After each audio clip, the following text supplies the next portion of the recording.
केळीच्या पानातली सुरमई फ्राय कोकणात असे चमचमीत वेगळे वेगळे प्रकार आणि ही चुलीत करतात।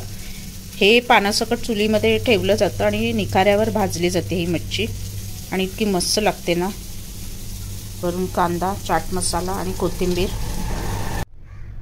आज आपण केळीच्या पानातली मच्छी फ्राय करणार आहोत, स्टीम नाही करणार आहोत। ॲक्च्युली पात्राणी मच्छी सारखंच, इन्ग्रेडियंट्स वेगळे आहेत। पात्राणी मच्छी थोडीशी मस्त असते चवीला, पण लाईट फ्लेवर आणि लाईट असतं सगळं। आपण टिपिकल मालवणी पद्धतीने स्पायसी चटपटा करणार आहोत आणि मी स्टीम नाही करणार आहे। केळीच्या पानामध्ये त्याला चांगलं मॅरिनेट करून ग्रीन मसाल्यात मॅरिनेट करणार आहे मी आणि फ्राय करणार आहे तव्यामध्ये, म्हणजे केळीच्या पानाचा पण अरोमा त्याच्यामध्ये येणार।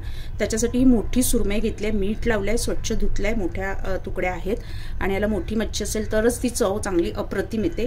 आणि स्वच्छ मीठ लावलंय, अर्धा तास ठेवलं, मीठ लावून आणि स्वच्छ धुवून घेतलं, म्हणजे त्याला जो उग्र स्मेल असतो ना तो निघून जातो। आणि आता आपण बघणार आहोत त्याच्यासाठी काय काय आपण साहित्य वापरणार आहे। आपण सगळं वाटून घेणार आहे आणि सगळे ऑथेंटिक आपण सगळे वापरणार आहोत।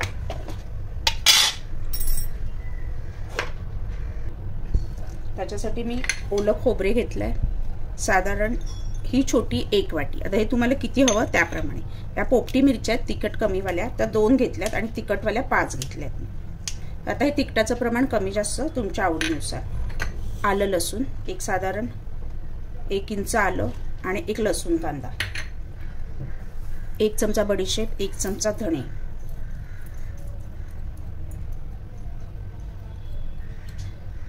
त्याच्यानंतर त्रिफळं क्रश केलेली आणि काळी मिरी 2-4, 1 लवंग। इनबॉक्स मध्ये देते मी काय काय साहित्य वापरते।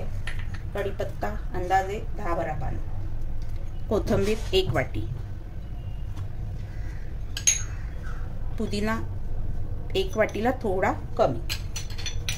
हा कैरीचा कोळ आहे जो मी मे महिन्यात कैऱ्या कुकरला उकडवून त्याचा कोळ काढून थोडं मीठ आणि थोडा चिमूटभर सोडा घालून फ्रीजरमध्ये स्टोअर करते, म्हणजे वर्षभर तो तुम्हाला त्याचा आस्वाद घेता येतो। मी प्रत्येक रेसिपीमध्ये दाखवलं आहे। आणि कैरीच्या रेसिपी ज्या आपण फिशला वापरतो ना, नॉनव्हेजला, त्याला चव अप्रतिम येते। चाट मसाला आपण अर्धा टीस्पून, अर्धा चमचा, टीस्पून नाही, मीठ चवीनुसार। ओली हळद ही सुद्धा स्टोअर करते मी, वर्षभर टिकते। विनेगरमध्ये बुडवून स्वच्छ धुवून कोरडी करायची, फोडी करायची आणि विनेगर आणि मिठामध्ये बुडवून ठेवायची। ह्या रेसिपी मी ह्या मे महिन्यात परत एकदा तुम्हाला मी शेअर करेन। आणि आता हे छान मऊ आपण मिक्सरला वाटून घ्यायचं आहे। पाणी नाही घालणार आहे, जेवढं शक्य असेल कोरडं, कारण हे आपल्याला कोट करायचं आहे फिशवरती, तर तेवढं तुम्ही कोरडं हे पाणी न घालता चटणीसारखं आपल्याला हे वाटून घ्यायचं। केळीची पानं मी मस्त पीस करून घेतलेत। आता याला ना गॅसवर गरम करायचं आहे, म्हणजे ही ना फोल्ड करताना मोडत नाहीत, नाही तर मग ती मोडणार। गॅसवर गरम केल्याने काय होतं, नरम होतं पान आणि त्याचं आपल्याला फोल्ड प्रॉपर करता येतं। तर मी ते गॅस पेटवलं, 1 पान तुम्हाला दाखवते।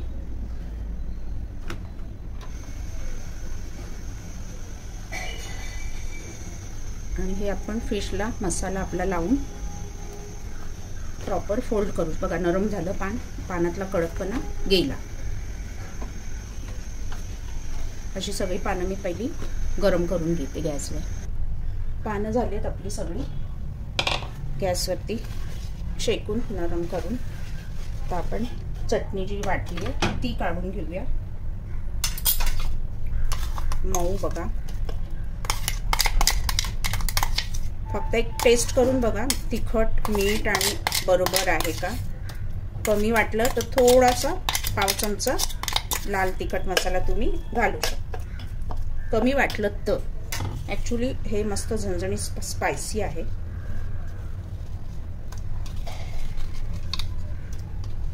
त्याला आता लावून मी एक फिश तुम्हाला दाखवते। खरं ह्याच्यात ते लावून आहे ना आपल्याला ते अर्धा तास तरी ठेवायचं आहे मॅरिनेट होण्यासाठी आणि नंतर ते फ्राय करायचे। हे तुम्ही स्टीम पण करू शकता स्टीमरमध्ये। तर पहिलं मी 1 फिशच्या तुकडीला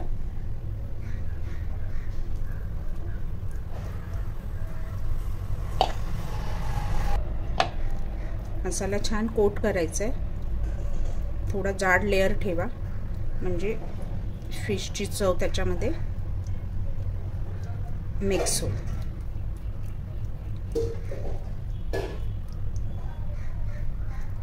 आणि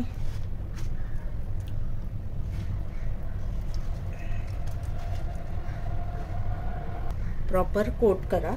आता याला बांधायची वगैरे गरज नाही. पान आपण छान असं गरम केल्यामुळे ते नरम झालं आहे. तर दोन्ही बाजूने त्याला फोल्ड करूया आणि वरून हवं तर ना तुम्ही चाट मसाला स्प्रिंकल करू शकता, आवडत असेल तर.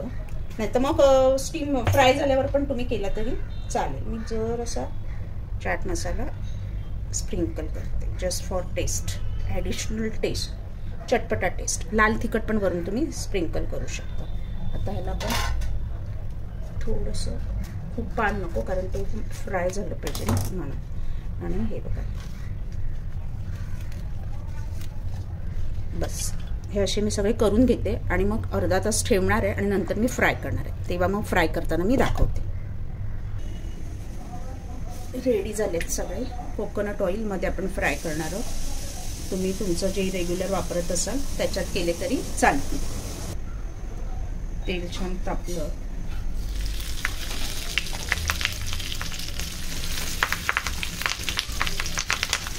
मीडियम टू हाय फ्लेमवर पण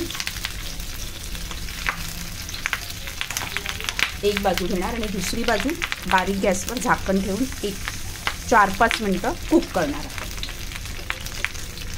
पानाचा केळीचा त्याच्यात एक अरोमा येतो. हे तुम्ही सेम स्टीम पण करू शकता, पण मी फ्राय करते.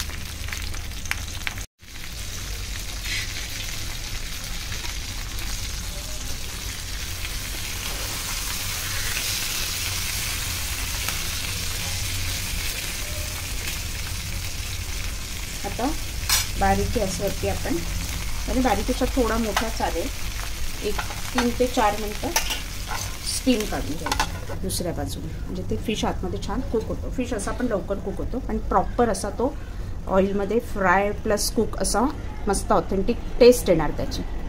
2 ते 3 मिनिटांनी आपला फिश परफेक्ट कुक झाला आहे. वाव, गरम गरम सर्व करा. ओपन केल्यावर वरून कांदा आणि चाट मसाला तुम्ही स्प्रिंकल करू शकता. छान स्टीम झालं. स्टीम आणि फ्राय दोन्ही गोष्टी एकत्र. तर ओपन केल्यावर मी दाखवते. वरून बारीक चिरलेला कांदा आणि चाट मसाला, कोथिंबीर. आणि स्टार्टर म्हणून नुसता खाऊ शकता, चपातीबरोबर खाऊ शकता, प्लेन राईसबरोबर खाऊ शकता. आपला मालवणी केळीच्या पानातला सुरमई मासा हिरव्या चटणीतला. नाव काय द्यायचं ते आता आपण ठरवूया.